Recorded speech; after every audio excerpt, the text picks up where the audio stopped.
This episode of Order from Ashes is part of Shia Power Comes of Age, the transformation of Islamist politics in Iraq. This Century International project studies the transformation of Shia Islamist politics in Iraq since 2003 and explores the implications of that transformation for religious and Islamist politics throughout the region.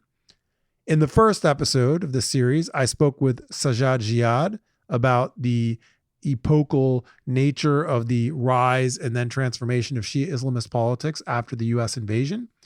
Today, I'm speaking with Marsin Alshamary about the influence of clerics and how it's changed over the last 20 years. In the third episode in this series, I will speak with Taif Alkhudary about the protest politics of the Tishreen or October 2019 protest movement and how that has created alternatives to Shia Islamist or sectarian political movements.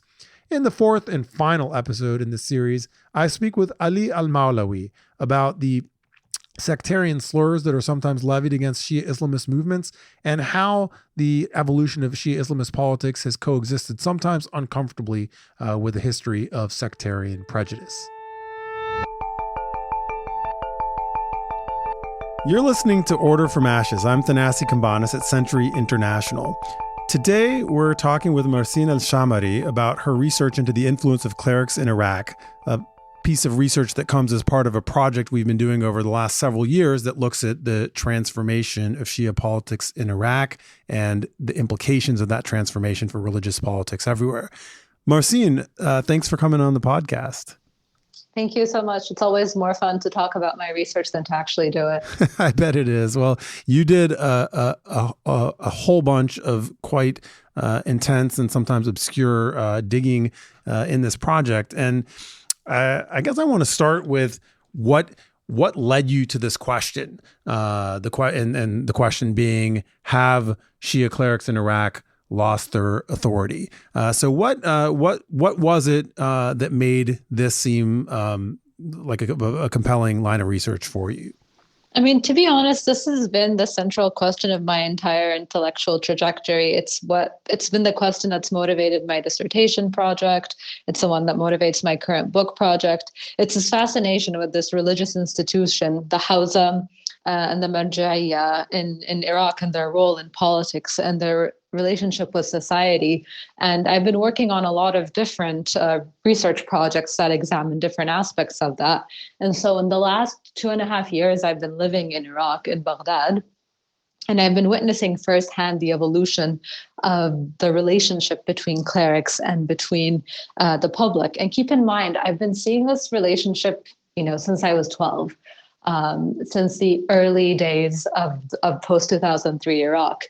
And what really stood out to me is that there was a time period in which you could walk around the Shia parts of Iraq, so mainly the southern parts of Iraq and large swaths of Baghdad, and a cleric would be the most venerated person on the street.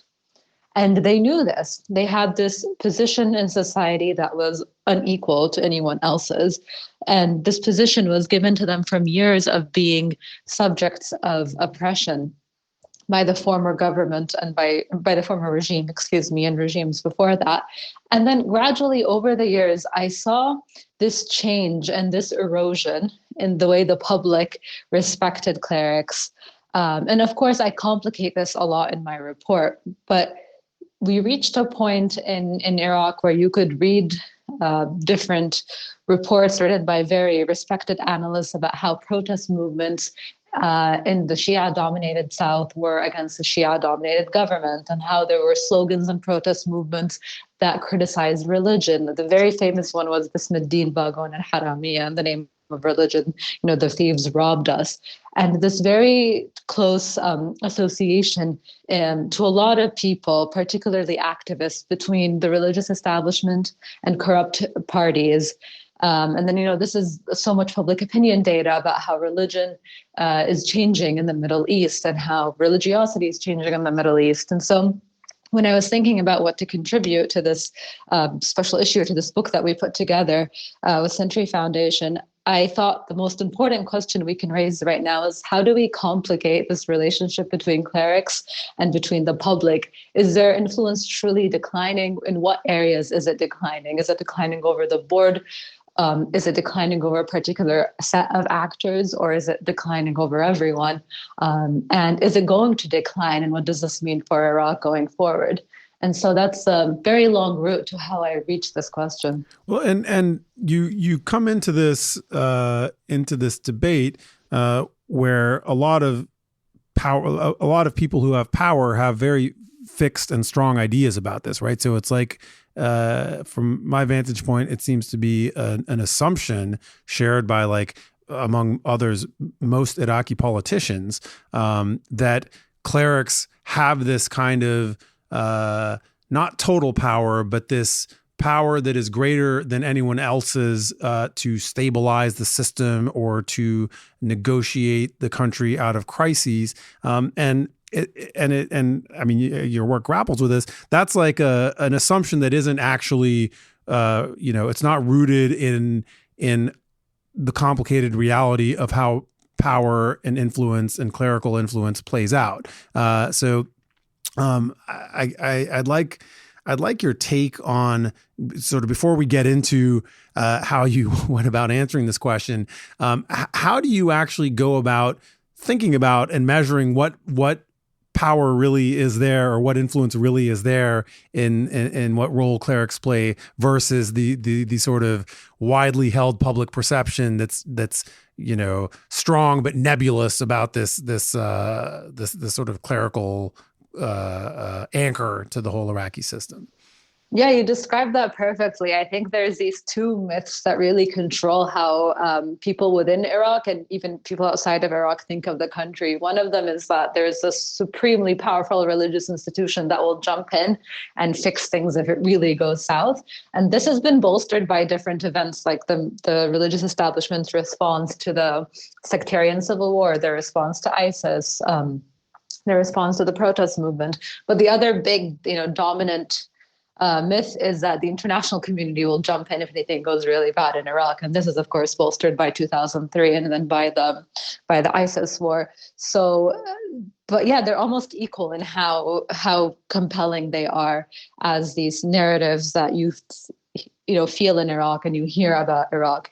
And with the one regarding the religious leaders in particular, so many politicians in Iraq seek legitimacy from religious leaders through association or, by seeing to be legitimized by them or in one way or another. And they just think of them as having this tremendous authority to move the population to behave in certain ways to stop certain kind of behaviors. And they've been reaching out to clerics from the start, particularly the Shia parties. Have been reaching to clerics from the beginning, from 2003 and onwards, to try to grasp some of that legitimacy and use it. And they do it in different ways. Some of them just try to be seen with them or try to be upholders of them or to be like very visibly respectful of them. Others will outright use, clerical associations and names, or they're from clerical families, and they'll try to use that authority. But in many ways, this has continued while the public has shifted. Well, so I have this question that I want to ask, and I'm like a little bit shy and reluctant because it's like a stupid question, but I think it's worth airing it somehow. Like certainly in the mind of Americans and frankly in the minds of some outsiders and Iraqis who are skeptical or fearful of religion and politics, there's always this implicit or sometimes explicit comparison to Iran, right? And so, the idea is that in Iran, there's wilayat al-faqih, there's this direct rule by clerics, and there's this implication, which I think is not founded in anything tangible, but that floats around or and sometimes is levied directly, that Iraq has like a latent wilayat al-faqih constituency, this very powerful clerical network of clerics and schools and influential thinkers and political players, that somehow this Shia establishment is a wilayat al-faqih in the making or in waiting. And this is more like a, hey, do you want to debunk that, or do you want to explain why that's not the right way to look at this, and put that to rest as we move forward? I'll start by telling you that I have an Iraq conference bingo sheet, and the Iran and Wilayat al-Faqih is on it. So no, but jokes aside, it's a very important question, and there's a reason why people always ask about it. So it's impossible not to compare the countries. They're neighbors, and they share a lot of cultural and religious affinity. And there's several things I tell people who are concerned about this latent Wilayat al-Faqih theocracy a la Iran and Iraq. The first is that in Iraq, it will be extremely difficult to have that develop for so many reasons, including chiefly that the religious establishment in Iraq itself has a different vision for relationship with the state than the religious leadership in Iran, despite, ties between them. The ideology behind the most important thinkers and the most important leaders of the institution doesn't align with creating a state like Iran. And I mean, I'm not going to go into the details of Wilayat al-Faqih, but for me, this is a baseline. But we know that ideology isn't necessarily the most motivating thing in politics. I mean, there's a lot of research about how strategic motivations always trump ideological motivations. From that perspective, I think the big fear for a lot of people looking at Iraq isn't that Najaf will evolve into this entity in the next 40 years that makes it mimic Iran, but rather that with the passing of Grand Ayatollah Sistani, Iran will be able to exert more influence over Iraq through taking over Najaf through clerical networks. And that is something I hear much more often than the natural development of Iraq. And, that stems from a lot of fears of Iranian intervention in Iraq. But I will say that it doesn't keep me up at night at all. First, because I think of Najaf as having sustained itself and its independence through much more difficult times and through much more extensive pressures than anything that the Iranian state can emit. So it socializes these clerics for years. It creates a specific kind of cleric, and it perpetuates itself and the system very efficiently, and has done so for centuries and will continue to do so. So Najaf will outlive a lot of other institutions, and it doesn't change very fast. So we shouldn't expect, this dramatic change on Iraqi politics because of Najaf. So you just referred a minute ago to a shift in public opinion.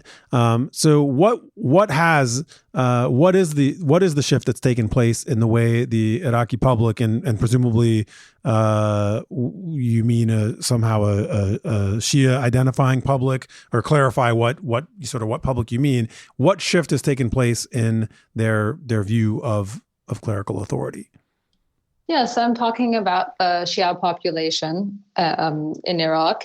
And if you look at the way that the Shia population in Iraq interact with clerics in the last 20 years, there's been, to put it in the words of one cleric, the holy man is no longer holy, or the turbaned man is no longer holy. So there's less of a reverence and respect for clerics than there was 20 years ago on the Iraqi street. And to me, this is part of a natural cycle, first of all, of rising and falling religiosity throughout the region, but it's also a result of a generational shift in Iraq, where after 2003 we also had a big change in population, with more youth than ever in Iraq today. And so these youth don't look at these clerics as the opposition leaders of pre-2003 Iraq, or the victims of Ba'athist oppression. They don't venerate them for these reasons, but they see them as being complicit in a state largely run by Shia Islamist actors who get authority from the clerics and hold them accountable and blame them for this. So I see it as something that ebbs and flows with time, but I also see the religious establishment reacting to it, because a lot of their authority stems from the street, from people actually saying that these are our spiritual guides and we respect them. And so I think they are working actively to remedy some of the damage from the last 10 years. I'm talking to Marsin Alshamary, who is a research fellow at the Middle East Initiative at Harvard's Belfer Center. She's talking about her research into the changes in Iraqi clerical authority. And you can read her fantastic report about this research at the Century Foundation. If you go to tcf.org and search for Shia clerics in Iraq haven't lost their authority, or just go to the Century International page, you'll find it. We'll continue our conversation after a short break.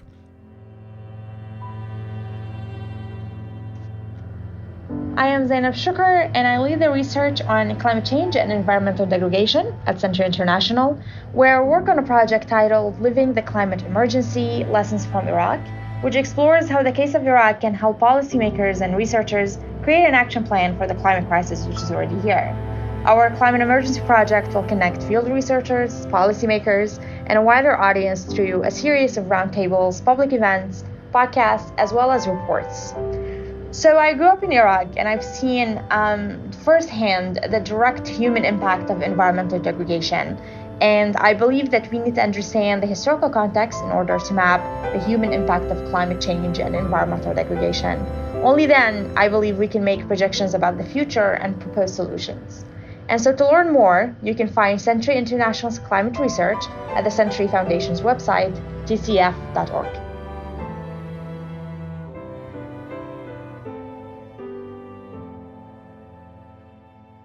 Welcome back. I'm Thanassis Cambanis. You're listening to Order from Ashes, Century International's podcast. I'm talking to Marsin Alshamary about her research into the authority of Shia clerics. You can find a link to her report into the episode notes. I encourage you to read it. So Marsin, you were talking right before the break about that shift in public opinion that's come for a variety of reasons, including demographic shifts post-2003. And I guess can you tell us, like, in your view, how does the authority work, right? If it's not a cleric standing up on Friday and telling people how to vote, and then they all go and obey, how does this sort of soft power version of clerical authority play out in real time in contemporary Iraq? So in the report, I break down authority into different types. I talk about both direct and indirect authority, and I talk about who this authority is over, whether it's over the population or it's over the political elite. And the way authority works with clerics is that I define it as the ability to move people to actions and beliefs without the use of coercion. And the way that I view it in happening in the Shia clerical establishment is that having individuals from society have enough respect and enough confidence in clerics to follow them in their daily life is, one aspect of authority, and it's religious authority, and it's something that doesn't really have a huge impact on politics, because it's a cleric's authority to tell someone, when are the holidays starting, and how to pray, and things that are very basic like that. But the kind of authority that we saw in post-2003 Iraq is that there are these statements from clerics about how important it is to vote, and sometimes there's these indirect suggestions of what's good for the country in terms of which political actors are good for the country. And they really move the country in very important ways. And this was something that was particularly stark right after 2003 and died down since. But the realm of religion and practices and the realm of political behavior are two different ways to look at clerics' authority. And what I'm arguing is that the political authority has decreased, but it's also decreased because clerics have decided to exercise it less because they see it as having been detrimental to their reputation. But a lot of the religious authority aspect over, things that they've always commented on has stayed pretty much the same. The role of clerics in that hasn't really shifted. And the other thing that's really happening is that we used to see much more visible and direct manifestations of clerical authority in the public sphere. where elite clerics made things very known to the Iraqi population, even when they were directed towards politicians. And more now, it's happening behind the scenes and without the population really knowing about it. Like, what's an example? And the biggest example of this is what they call and I wrote about this, the Najaf veto, which is basically the ability of the religious establishment to either sanction or not sanction a candidate for the premiership. They have to, in one way or another, approve of the candidate. But that doesn't really happen in a very forthright manner. It's always behind the scenes. Another example is recently in late August, when there was an armed confrontation between Muqtada Sadr and members of the Popular Mobilization Forces. There seemed to be some kind of de-escalation that happened overnight. And there was a lot of rumors about how the religious establishment got involved in it, but there was never any outright castigation or any outright statement from the religious establishment of this. So they've become very intentionally distant from public displays of intervention. I mean, I find your research into this and your discussion of it really interesting because, for me, the Iraqi system is tremendously opaque, right? I mean, ultimately, there are these key historical moments where we never fully know what actually happened. Did the crisis this summer pass because of somehow Sistani quietly intervening to talk Muqtada Sadr down from his maximalist confrontation? And there's many chapters like this where there's bits of evidence, bits of theorizing, and we really don't know, and the people who could feasibly shed light on it don't want to sort of lift the curtain back. And when I think about the trajectory of sort of clerical power, there's a couple of key episodes that come to mind for me, and which I want to quickly sketch out and see how they fit into your thesis. So the two big ones are, after the invasion and when the occupation began, there was a lot of discussion of how long it would be until the Americans turned over power to Iraqis. And the Grand Ayatollah Sistani, among others, made clear that they would not support anything short of a quick move to Iraqi sovereignty. And that was, at least by the Americans, portrayed as the main reason why they very quickly moved to hand over power and have the first elections. And the second key moment was after the sort of zenith of the apex, of ISIS's extension over Iraq. The entire political system turned to the Hausa for legitimacy in sort of reconstituting some kind of coherent response to this threat. And those are both, in a way, those aren't moments where clerics are being asked to shape power. They're being asked to legitimize already widely held beliefs, and they play this sort of important final step in coalescing like a mobilized response by a variety of actors, including the political system and the public. But in none of these cases was someone from the clergy saying this is what the country should do, or this is how the political system should do X, Y, and Z. Was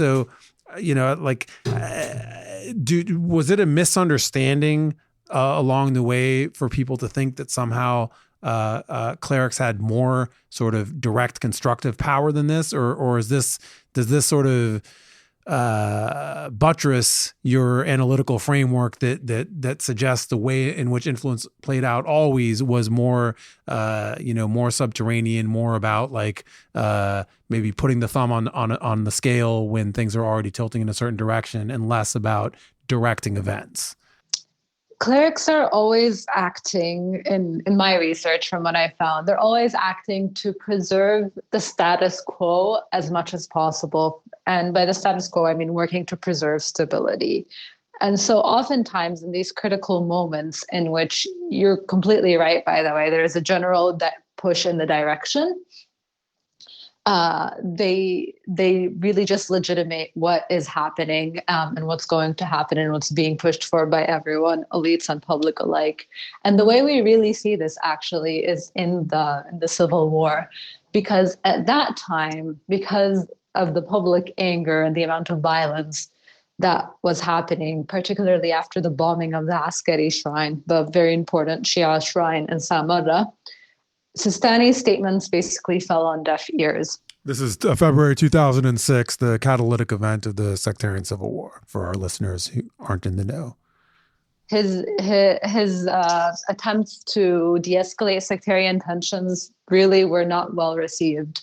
And it really does show the limits of clerical authority, that it can't really push the population anywhere past where it wants to go. Like, it really can't change the course. It can't change the course of public demands or citizen demands, but what it can do is mediate and find solutions and make things more peaceful as they transition. And it can also provide that kind of moral support that we saw during the ISIS war, and that very important moral legitimation for a struggle.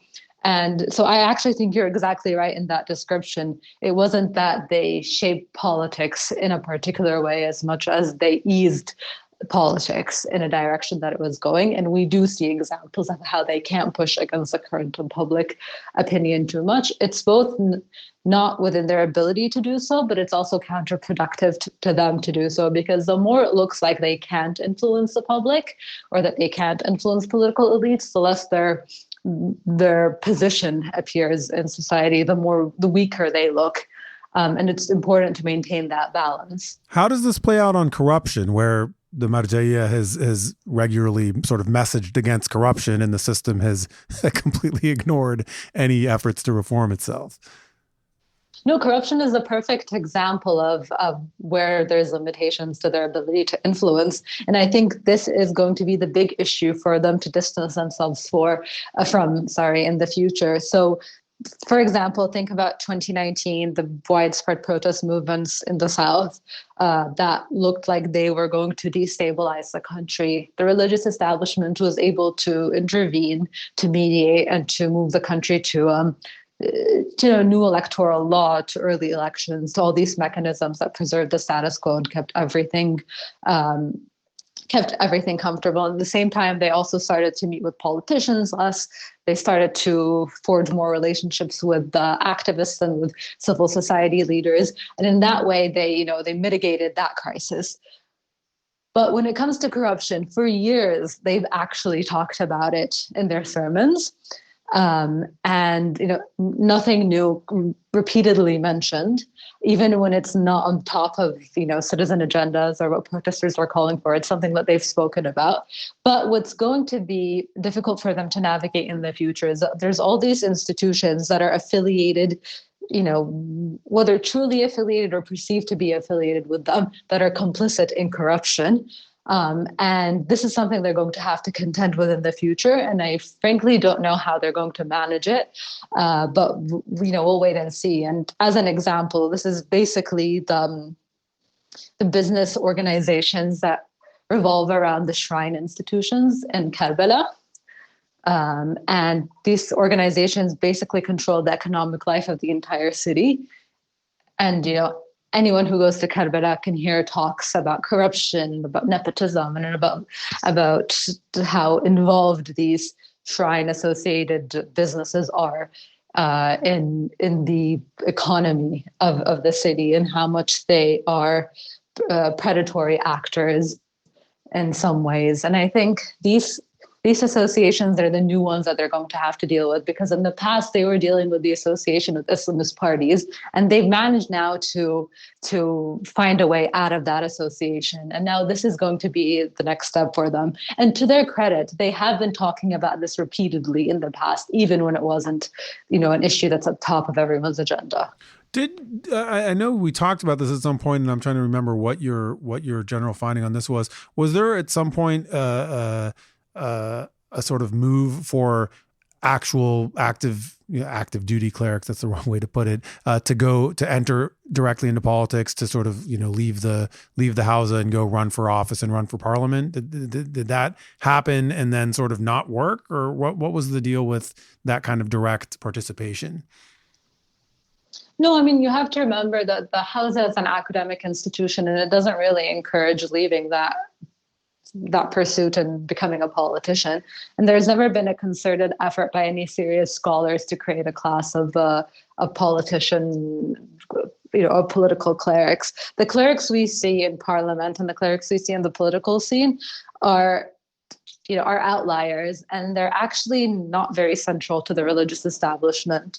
And I'm actually working a bit on this in my book, so I can preview it with a little bit of authority, that most, if not all, of the MPs that are clerics in Iraq are very distant from the religious establishment in reality, but draw a lot of their authority and their credibility within their parties by this supposed association with the elites and the clerical establishment. So it's a relationship that's not reciprocal.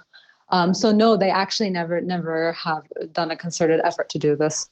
Yeah, I mean, I think there's a big gap between how this is understood in the sort of distant popular imagination versus like people who are more carefully studying the nuance and reality of politics. So for an outsider, they'll see, men with turbans who have power and think that those are clerics in politics, whereas we would not understand Muqtada Sadr or Amar al-Hakim or the leaders of Asab al-Haq or some of these other factions to be clerics in politics. Although yes, some of them have some amount of clerical learning, and these are men who use the optics of a turban to imply some kind of religious legitimacy, but in fact, they are not part of a religious establishment, and it confuses the issue. And I think sometimes that confusion is like, instrumentalized in bad faith by people who are trying to create a certain idea about religion and politics, and in other cases, it's confused in good faith by people who are trying to understand what they see and not quite understanding what the difference between these different types of actors in politics are. I mean, yes, and it's very understandable. I can, you can't really blame someone for making that assumption, especially since the religious establishment doesn't make an effort at signaling the distance between themselves and these clerics. When you speak to them, they'll tell you, of course, we're not politicized. Of course, we don't believe that a cleric's role should be in politics. Like, this isn't our purpose. But it's only when you ask them. There is no proactive means of distancing themselves from this. So I want to end on a thematic question that relates to the sort of theme of the work we did together the last couple of years in this Shia politics working group.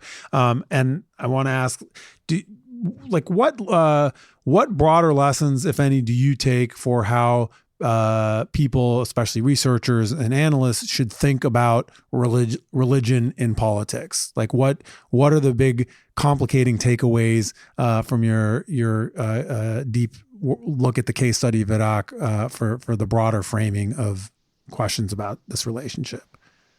That's a very good question. So I think there's two. The first one is one that I think a lot of scholars more generally are moving in this direction, but I really highly encourage it for analysis on Iraq, which is to always think carefully about what you mean when you speak of clerical authority, and to be precise about what kind of authority and who is it over. And the second one, which relates to this, is about the way we conduct research. So I've been noticing a lot of surveys and a lot of evidence gathering from various think tanks and groups about public opinion towards religion in Iraq. And I hate to say this, but I'm yet to see a survey that doesn't look like it's priming its respondents with the biases of the think tanker. And it's, you spend at least $20,000 on these surveys. Why on earth would you be priming your interviewee or your respondent in this way. I mean, so yeah, my second point is please, pilot your surveys. Make sure you're not priming them by your assumptions about religion. In what direction are these Iraq. surveys pushing the results? I mean, to be honest, I don't know if this is like an intentional desire to push a certain narrative about Iraq or if it's just plain incompetence. But it basically designs the survey around how the researcher views what's going on in the country. So if they see the country as being, divided between, say Tishreen and the theocratic Iranian model, that's how it will present answers to the respondent. Like, do you want to be Iran or do you want to be Tishreen's democracy? Rather than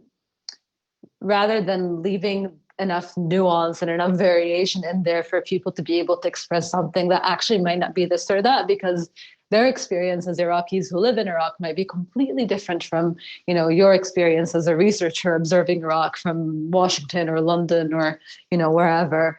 And to me, it's just a big waste of resources because surveys are very expensive. They're actually very draining on the local population if they're happening repeatedly. So the more surveys you do in a country, the more used to being surveyed the population is, particularly if you're looking at small communities like Mosul really comes to mind here. And they're also used extensively by important organizations and by influential organizations to legitimate or not legitimate certain practices. And they can be very harmful if they're primed intentionally in certain ways. And, I'm going to give everyone the benefit of the doubt and assume that it's just based on an understanding of Iraq that isn't as in-depth as it should be. But I really, really caution against the sloppy research. Well, I think that's a great warning to end on. I'm a big evangelist for, drilling deep down into cases and then being really open to what the implications are for our wider understanding. And I actually think the way in which religion and religious politics plays out in Iraq has a lot to teach us about how we think about the connections between faith and political behavior in every context, especially in pluralistic republics that have some of the similar or parallel conditions. I encourage all of the listeners of Order from Ashes to take a look at Marsin's report, which is an excellent read. Again, you can find the link in the episode notes, or you can go to it on the Century Foundation's Century International page, tcf.org. Marsin Alshamary from the Middle East Initiative at Harvard's Belfer Center, thank you so much for coming on the podcast today. Thank you, Thanassis. It's been really fun. I'm looking forward to reading what you do next. And listeners, you'll find in this series a group of related podcasts that explore different aspects of our Shia Politics Working Group, which looks at the relationship between religion and politics in Iraq and its implications for religion and politics more widely. Thanks for listening. Until next time.